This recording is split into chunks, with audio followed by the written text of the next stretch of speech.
מצילים ללא גבולות, ארגון בינלאומי מאורגן ויעיל, בין הארגונים המהירים בעולם להגעה לשטח בזמן אמת. בשנת 2000, לאחר פרוץ האינתיפאדה השנייה, מתנדבים מהארץ מתאגדים על מנת לתת מענה רפואי מהיר ויעיל במקומות מרוחקים ברחבי הארץ. פרמדיקים, רופאים וחופשים מצוידים על ידי הארגון בציוד עזרה ראשונה מתקדם ומשוכלל, ועל ידי הקמת מוקד חירום הם מקבלים בזמן אמת דיווח על כל אירוע בשטח עם פרטים מדויקים וקריטיים כגון מקום המדויק של האירוע, כמות ומצב הנפגעים בשטח. מוקד 4040 מחובר לכל כוחות החירום ומרכז את הדיווחים על מנת להוציא למתנדבים בשטח את הפרטים הנכונים, הרלוונטיים והמדויקים ביותר. היעילות והניסיון הרב של המתנדבים מיוצא לחול לאחר הצונאמי בשנת 2005. מתנדבים מהארגון מגיעים לסרילנקה בין הראשונים ומטפלים ביותר מ-2,500 פצועים שעדיין נאנקים תחת הסבל הרב. לאחר עבודה מדהימה של המתנדבים, ממשל סרילנקה מזמן את ראשי הארגון על מנת להציג להם את תודותיו. כך גם במיינמר לאחר הסיקלון נרג'יס, מצילים ללא גבולות הינו בין היחידים להיכנס לאזור, למרות איסור הכניסה לארגונים הומניטריים בגלל בעיות פוליטיות. וכך הם מצליחים בדרך לא קלה להכניס ציוד רפואי לטובת אלפי הפצועים שלא זוכים לטיפול. הרצון להציל חיים ולעזור לאוכלוסייה גובר על הפחד והסכנה. בתחילת 2010, לאחר רעידת האדמה הקשה, הארגון שולח מתנדבים להאיטי, ולמרות המרחק הרב, תודות ליעילות ונחישות, מגיעה קבוצת המתנדבים הראשונה בתוך 28 שעות עם ציוד רפואי, ומתחילים בטיפול ועזרה. לאחר 5 ימי טיפול, הארגון נקרא לעזור בשיקום והחזקת בית יתומים בעיר מירבלה, הסמוכה למקום האסון, ומאז הארגון מחזיק במקום עם למעלה מ100 יתומים ויתומות. בדאגה לייעול והגעה יותר מהירה למקומות בהם יש צורך בעזרה ראשונה, הארגון מקים קורס עזרה ראשונה לעיתונאים, וזאת בידיעה כי בין הראשונים להגיע לשטח הם העיתונאים. פרויקט ייחודי ובלעדי זה הוכיח את עצמו כמציל חיים, והוא כיום מועתק במקומות אחרים בעולם על ידי הארגון. מאות מתנדבים של הארגון מפוזרים בישראל וברחבי העולם, ואלפי חיי אדם ניצלו במהלך השנים. אישים נכבדים מהעולם כולו תומכים ונמצאים בנשיאות הכבוד של הארגון, ביניהם אלי ויזל, הדלאי למה, השחקן ריצ'ארד ג'יר, יועץ מלך מרוקו אנדרי אזולאי, הקרדינל רוז'ה אצ'גראי, השייח סליום בקה, הרב הראשי לישראל יונה מצגר ועוד. כל המציל נפש אחת כאילו הציל עולם המלא. משפט זה המובא בכתובים הינו הבסיס ומנוע הפעולה של מצילים ללא גבולות. להציל חיי אדם ללא גבולות, דת, צבע או לאום.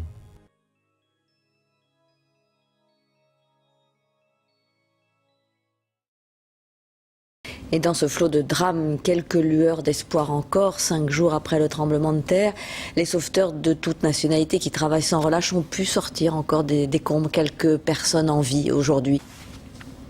Jusqu'au bout, les applaudissements des Haïtiens les encouragent. Merci, merci, on vous aime. Ça, c'est du bon boulot. La gratitude pour ces sauveteurs israéliens. Avant leur arrivée ici, les Haïtiens fouillaient ce bâtiment à main nue depuis des jours. Une nouvelle vie sauvée, une nouvelle vie sauvée. On s'est dit, on est des sauveteurs et on n'a pas de frontières, donc tout naturellement, c'est devenu Sauveteurs sans frontières. Cette organisation regroupe des médecins, des urgentistes, des infirmières ou encore des psychologues. Leur savoir-faire, arriver rapidement sur les lieux et donner les premiers soins d'urgence.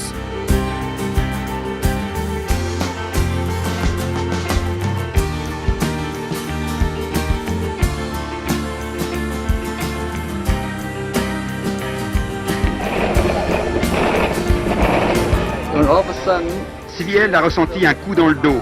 Nous l'avons retrouvé allongé sur le sol.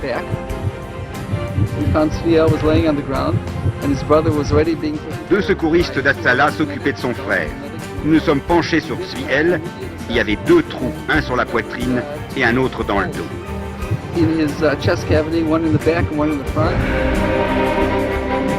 Baruch Hashem, il est là parmi nous, souriant et prêt à se faire photographier avec moi. Thank you deep in my heart that you all are here to help us, all right? And we need that help, and especially we need in this coast, we need your help. One day if we can help you in a way, and we are ready to do it. Thank you, sir. You're welcome, sir. J'apprécie le travail que vous avez fait. Vous avez été tellement patient. vu l'état que j'étais, m'avait encouragé à vous faciliter le travail. Même si au fond de moi-même, je me sentais pratiquement en chute libre. Mais ce travail que vous faites, vous avez sauvé des vies en prenant des risques. Et je dois vous dire que c'est un travail payable. Ils ont pu sauver quelqu'un. Et comme vous le savez, la vie d'un homme n'a pas de prix. Sauveteurs sans frontières, c'est surtout des gens qui, on les voit comme des gens qui viennent en aide à tout le monde.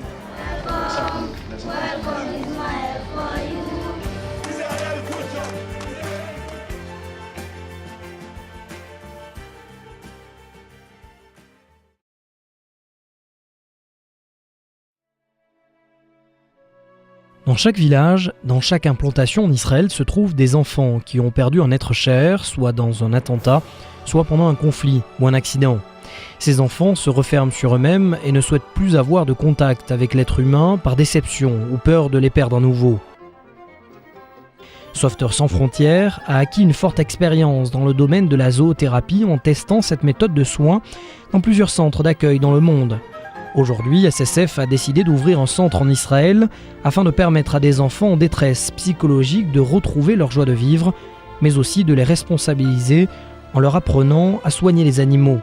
Ainsi, l'enfant fera sienne une idée simple, soutenir l'autre, lui apporter les soins ne peut que lui faire du bien et lui apporter la sérénité. Et si l'action de Sauveteurs sans frontières est axée essentiellement sur les soins physiques, le fait de panser les blessures de l'âme rend notre mission non seulement plus complète, mais aussi plus belle. Donnons à ces enfants la possibilité de vivre une vie d'enfant, avec insouciance, joie et gaieté. Ne laissons pas cette période si importante leur filer entre les mains, donnons-leur un lieu de paix où ils pourront laisser libre cours à leur imagination. Aidez Sauveteurs sans frontières à concrétiser ce projet, une ferme thérapeutique pourrait bientôt voir le jour en Israël.